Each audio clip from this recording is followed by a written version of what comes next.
इमरान खान के खुदकुश बयानिए का वज़न पीटीआई के रहनुमा अब नहीं उठा पाएंगे।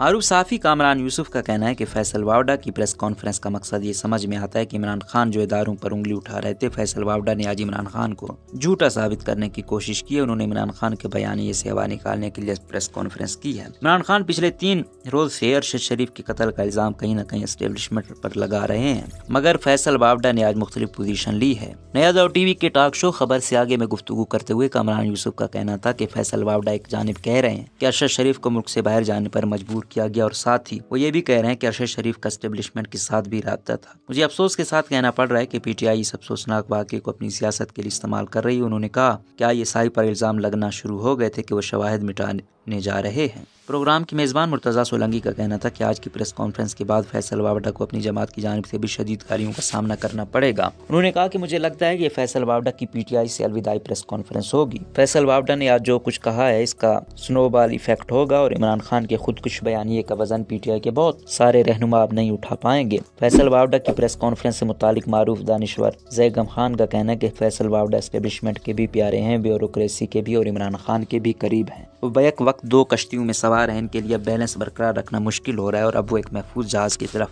मुंतकिल होने जा रहे हैं। जैगम खान ने कहा कि फैसल वावडा ने आज प्रेस कॉन्फ्रेंस करके अरशद शरीफ के कत्ल के पीछे होने वाली साजिश भी ढूंढ ली है और फैसला भी सुना दिया है। ये गैर जिम्मेदाराना हरकतें इन्हें चाहिए कि पुलिस के पास जाएं और इतलात वहां दें। अभी पोस्टमार्टम की रिपोर्ट आनी है, पता चल जाएगा कि कहां से फायर हुई। वावडा साहब इमरान खान की तरह गैर जिम्मेदारी का मुजाहरा कर रहे हैं, मामले को उलझा रहे हैं और लोगों को इश्तियाल दिला रहे हैं। उन्होंने कहा कि ISI का काम क्रिमिनल इन्वेस्टिगेशन नहीं है, इसे खामखा घसीटा जाता है। नवाज शरीफ वाली GIT में ISI को शामिल किया गया था और इससे ISI को कोई नेक नामी नहीं मिली थी, इसलिए उन्होंने खुद को अरशद शरीफ कत्ल केस से अलग कर लिया। इमरान खान के लॉन्ग मार्च से मुतालिक कामरान यूसुफ का कहना था कि इमरान खान इतने भोले नहीं है जो पुरअमन एहतजाज करेंगे। इन्हें पता है कि अगर इतना पुरअमन एहतजाज होगा तो हुकूमत घर नहीं जाएगी। जो मकसद वो हासिल करना चाहते हैं वो पुरअमन रहकर हासिल नहीं किया जा सकता। या तो वो लाखों में लोग लेकर आए या फिर तो हालात मुख्तलिफ होंगे और पुरअमन रह के भी हुकूमत को मुश्किल में डाल सकते हैं। लेकिन मेरा नहीं ख्याल कि इमरान खान लाखों में लोग ला सकेंगे। इनके लॉन्ग मार्च का मकसद है कि आर्मी चीफ की तैनाती रोकी जाए। वो आखिरी कोशिश कर रहे हैं कि किसी तरह ये हुकूमत गैर फाल हो जाए, नए आर्मी चीफ की तैनाती ना कर सके।